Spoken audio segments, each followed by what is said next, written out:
Okay. Hey guys, so welcome to today's show. And man, this is going to be an awesome show today. Now, just in case you're watching this interview anywhere else but within our private community called High Ticket Client Attraction Inside the Circle, we'd love to have you. That community was put together specifically for coaches, consultants, service providers who are serious about getting consistent clients and scaling to that six and that seven figure level. So if that's you, we definitely love to have you. Come join us in the private Facebook group. Now, with that being said, I have the wonderful Kate Obert here. Hey, Kate, welcome to the show. Hi, thank you so much for having me. You are welcome. You're welcome. So, Kate, tell us, what is it that you do? That is such a loaded question. So I am a brand strategist. That is my title. So I help six and seven figure entrepreneurs create a cohesive brand and stand out online. So that's in a nutshell, and then we can kind of dive deeper from there. Okay, perfect. So ultimately, you said you're a brand strategist. Is that right?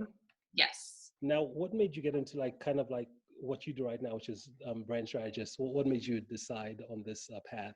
Yeah. So I don't want to sound like those people that is just a cliche of like, oh, it found me. But like, honestly, it was kind of something that I was into.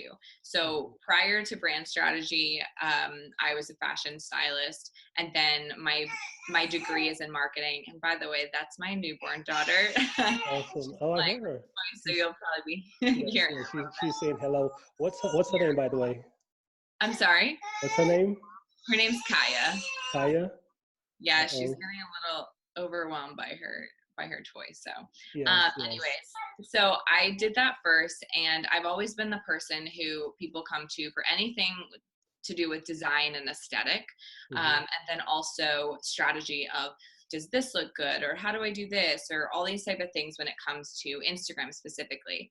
And so after I really realized that I wanted to do something with my expertise, and Mm-hmm. um, I realized that fashion styling is just almost like the surface level of branding. I've always been very interested in like the psychology and how certain things within a brand makes you feel a certain way, which is the basis of branding, right? And Right. so I just started talking about what I knew on Instagram, and then people started asking me how to do something, and I landed my first client, and pretty much the rest is history. Obviously, I've tweaked things a lot along the way and built my own special framework of how I help brands. Mm-hmm. Um, but from there, that's how I got into the brand strategy part now. Yeah. Okay. Good. Good. Awesome. Okay. Oh, Kaya is. What's going on there, Kaya? Hello. She's like, "Mommy, I want to be interviewed." Oh yeah, she's a talker. Yes, awesome. So you said ultimately you started sharing what you knew, and you said so the platform you used to kind of share your message was, I know you're pretty big at Instagram. Was that the first platform you started off with, or how did you what platform did you get Yeah, started on? so the biggest part of your brand is bringing yourself into it. So Mhm. I was already on Facebook, I was already on Instagram, and I am a creative person, so I love the atmosphere of Instagram, of sharing pictures. That side of my creativity really comes out in how to edit pictures, how to do different videos, how to add things. It's where like the aesthetics comes in. So that's definitely my favorite. And then it's just a matter of, yeah, you have your you're just sharing your expertise online, and you're staying social. I think we all forget that social media, even though we use it for our business, the whole point of it is to be social. So if you Mhm. share what you know with other people, then the right people will start gravitating towards you. Of course, once you get to a certain point, you do need to, implement some strategies of where to find your clients and things like that. But I definitely started on Instagram just sharing what I knew, and then people just started asking me questions, and it was really like any business, I'm sure you can attest to, is listening to your audience and what they are needing from you. Right, right. I love it. I love it. So what I do, I help coaches, consultants, either start their businesses or grow, get those consistent clients, have those consistent, whether it's 20, 30, 40K months. And one thing Awesome. I've noticed as well too is that being able to share your stuff, because I realize there's different individuals who want to become coaches and consultants, and I find the ones who do succeed the best, they're just the natural teachers. They have Yeah. something. And what typically prevents them from getting clients, making any money in the first place, is that they're the best kept secrets. But the Mm, minute they start putting themselves out there, the minute they get on video and start telling their story, who they help on these different pieces, all of a sudden, clients, people start reaching out to them yeah. as well too. And it seems Yeah. like you've kind of figured that out. And I mean, mhm, that's so true. It's just the more you can bring into your brand, the mhm, more you're going to attract the right people. So and again, you can attest to this. Like, you want to work with the clients that are fun, because what's not mhm, fun is sustainable. So in the beginning, I definitely tested out a bunch of different types of people I wanted to work with. That's my unpopular opinion when it comes to finding your niche, because I was stuck on that's you put so much emphasis is put on finding your niche, and it mhm, got me stuck for like 1 to 2 years. It was crazy, so long, analysis paralysis, create like, anyways. So that was after I figured that out, or how I figured that out, excuse me, was I just talked about what I knew. And then people would ask me questions. I would get on the phone and say, hey, what is your problem? And if I could solve it, I would tell them how I would solve it, and then charge them whatever felt right, which at the time when I first started, it was like $100 a session, which is grossly undervaluing, but that's what felt comfortable to me. And so once I worked with a couple different people, I learned, or I created a framework of what every single person needs when it comes to their brand. But then I realized that my expertise lies in the people who have been in business for a while, and it's almost like they're introducing products, or they need to make their brands cohesive, or they bootstrap their branding in the beginning, which I always recommend. You don't need to hire a brand strategist when you're first starting out, because I'm sure you can attest that your business changes so much in the beginning. So yeah, I think the biggest thing is figuring out who you like to help, and then using that within your brand and bringing yourself into the brand. Because just like with people, like when mhm. you're finding friends, you're going to naturally attract who you are supposed to be around. Does that make sense? Makes perfect sense. Makes perfect sense. Yeah, because I believe that's really what the internet is as well too. Because it's this big sea, but then when you really look at it, once you start putting yourself out there, you start attracting a certain type of individual you're just Mhm. gonna vibe with, and Yeah, that's one of the yeah, reasons I love. exactly. Yeah, I love doing like interviews and just collaborating, anything to get on video, simply because that ideal client, that ideal person who is looking for you, once they Yeah, run across you, they'll definitely if it clicks, they'll definitely be reaching out to find out yeah. more. Yeah. Okay, awesome. So next question, in terms of, you said what you did before was a fashion stylist, you said? How Mhm. does one become a fashion stylist? Like, how do you get into that type of field? Yeah, so that's something I've always been into it from a little girl. That is what I always thought I would be doing. Hmm. So long story short, I live in LA now. So when I came out to LA, I started doing even more stuff with fashion styling. I would do freelance jobs or things like that. And I ended up working with a celebrity stylist for a short stint, and I just realized it wasn't for me. I always knew the fashion industry is catty, and I have a thick skin, that's no problem, but it just seemed, at least the environment that I was around within it, it seemed pretty unhealthy, like very like, this person's looking at my stuff, they better not steal my client, blah blah blah. Like, it was just too much. And at that time I was going through a lot of my own like self-development journey, and Right. it's, which always am, but it was so much more on mindset, and I was like, this just seems unhealthy to be in. But I always was the person wherever, and I still am the person that people, my friends and family, ask me, like, does this match? Like, I'll get picture texts of outfits and, hey, what should I do for this? And then I realized that, hey, with my higher level clients, where I've learned that my expertise is best at, they need help with their appearance, right? Hmm. Like, most of them are on stages, at least speaking in masterminds, sharing their expertise, sharing lots of content online, having brand shoots, because brand shoots do elevate. You don't need them all the time, but they do elevate. If you want to work with 6-7 figure people, you can't just have selfies all the time. You need to have match the brand appearance a little bit, But Mm-hmm. I brought my fashion styling back into the branding, because it's what you wear. People don't like to admit this, but what you wear really matters when it comes Mm-hmm. to how people perceive you. And branding is all about how people perceive you in your business. Mm-hmm. Okay, good.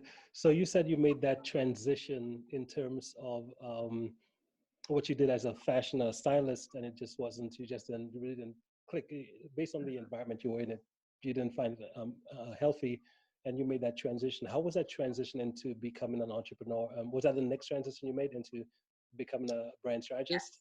Yes, that was the next transition, and it was a hard one at first, because I grew up in a small town in Virginia, and a lot of people said do something realistic when I would say I wanted to be a fashion stylist. And I am the type of person that likes to prove people wrong. So when I realized that I needed to pivot, it wasn't like, there's a little part in my head that made me think that I was failing, or that other people would think I would be failing and just couldn't do it and taking the easy way out, when in actuality it was just a pivot. And so that was difficult at first, because there was a lot of mindset stuff I had to go through. But then once I did, and once I realized, like, who cares if other people, like, what other people think, that doesn't matter. Right. And B, it's like, I released the fact that, okay, I'm not going to be using fashion. My identity was rooted into it. So that was difficult. But then I realized that, all right, this is my next step. Then I went into branding, and then it's kind of come full circle again, which a lot of times when you're building your brand, this is what happens, is you almost need to release like the how, and like what you're going to be doing. And then it ends up working out. Everything ends up working out the way it should anyways. And so now that I have really settled into my area of expertise and the clientele that I'm best helping with, I'm introducing that fashion styling again. So it's cool, where in the beginning it was really difficult, but once I released that, of I have to be doing this, and like being like scarce about it and things like that, then it just kind of organically came back around. And yeah, like I said, I help a lot of my clients with, what do you wear on stage? Like, what do you wear in your brand shoots? Like, when you rebrand, like, you want to start having these like little bits and pieces of like your silent ambassador or your color palette. You want to throw those in there, and how you should be, what you should be wearing in your videos when you're teaching and things like that. So it's cool to see how that's transitioned back in. Mm-hmm. Okay, wonderful. So something you mentioned, you said in terms of something you hit on, which was just you said everything works out the way it should, in a sense, which I believe is pretty powerful. I believe that's a really powerful way to think, because I know with entrepreneurship, it's one of those things where it's kind of like unpredictable. You never really know how things are going to turn out. But I believe that if you just show up and put one foot in front of the other, you will get there. It Yeah. might not be the exact way you think that it will work, but as long as you don't give up, as long as you don't throw in the towel, you will definitely get there. Yeah. So how does typically working with you? What does the working with you look like? Because just like you just mentioned here, you say you tell your clients what to wear on stage and these different things. What does a typical engagement look like? Is it a short term, long term? How does that look? Yeah, absolutely. So usually my clients work with me long term, because branding is the long game. So when you're at that level, a lot of my clients want to keep me on. Like, we'll go through here. I'll just walk you through it. In the Mm-hmm. beginning, we will get really clear on the foundation of your brand, the soul of your brand. It's like what I like to call it. Things like the clarity, the messaging, your tone of voice, your brand content pillars, your core values, all of those things. And then once we get really crystal clear on that, we can move into the aesthetics. So the color palette, or like different textures and patterns, anything visual branding. And then after that, we'll start working on the content strategy. So how you're going to be basically like your brand strategy overall. And then actually all of my clients right now, they have certain products as well as their own, they're like selling themselves, so they're service providers, but they also have other products. So if they have a product brand, those are called sub brands. Each sub brand has to have its own personality that feeds back into the parent brand though. And so my expertise is doing these simultaneously with my clients. Mm-hmm. So not only get clear on the personal brand, but then we introduce the product brands. And then all of my clients actually, they're multi-passionate. So they have things in the future that they want to be working on, like they might not want to be introducing a coaching service right now, but eventually they do. So then what we'll do is we'll create a brand strategy because whenever you introduce a product, it has to make sense for your brand. You can't just like randomly introduce something and then people will be like, wait, what?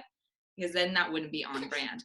So when you want to start to introduce things, you need to start trickling them in here and there. So then we'll create like a launch, like a branding launch strategy, and up until we introduce that one product. And then we'll also have to brand the entire product to make it make sense in your brand. And then after that, it's just it's like a maintenance after that. Yeah. So then they'll keep me on, and I'm almost like their chief brand ambassador, where we'll just like have strategy calls once a month if we're not working on like a specific brand. We'll be working on the implementation of just like the strategy we had come up with before, and then when they're ready to introduce another product, or if they want to do brand events. So, if they want to throw on an event for like their clients or something like that, they have to make sure all of that's on brand. So like I said, it's just making sure branding is every touch point of your product, right? And your service. So that's where I stay on as like it's like a retainer. It's a relationship over the long haul to keep everything on brand. And then that would also include if they need brand shoots, if they need the fashion styling, if they need anything to do within their brand. So I know that was a long answer, but just to give you a bird's eye view of, there's a lot that goes into branding. Yeah, definitely. It's not, I know it's not definitely not my area of expertise, but you sound like you've kind of figured out a lot of stuff here, because the way you explain it here today, it definitely sounds a lot simpler. Because I know most people, when you think about the brand, okay, let's do this. Okay, I know a lot of people when they think about the branding and stuff like that, it's something that could get overwhelming pretty fast. But Absolutely. yeah, you seem to have done it long enough to kind of like take something complex and make it really simple. So Yeah. that's good. Yeah. So Yeah. I guess the next question. Oh, go ahead. Oh, I was just saying, I appreciate that. I think that's really nice to hear that you Mm-hmm. feel it's clearer for you, because it is a very overwhelming subject. There's a lot that goes into it. So I love that. That was a good explanation for you.